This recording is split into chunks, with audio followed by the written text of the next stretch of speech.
Magandang umaga. Bakaigan, isang babaeng 3 taong gulang po ang natagpuang patay sa San Fernando sa Camarines Sur. Tinuturing na person of interest ang kanyang ate na may problema umano sa pag-iisip.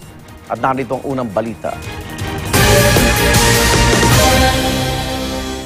Balot ng kumot at wala ng buhay ng matagpuan sa masukal na lugar ang isang batang babaeng 3 taong gulang sa San Fernando, Camarines Sur.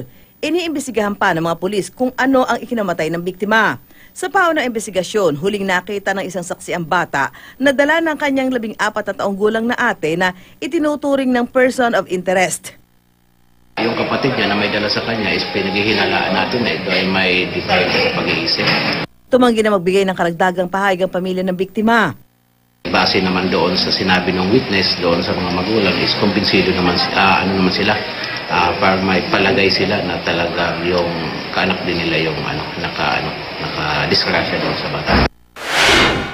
Sa Baguio City naman, isang plastic bag ang nadiskubre ng ilang kawani ng City Environment and Management Office. Nang kanila itong buksan ay tumambad ang isang bagong silang na sanggol na wala ng buhay. Iniimbestigahan na kung sino ang nag-iwan sa sanggol.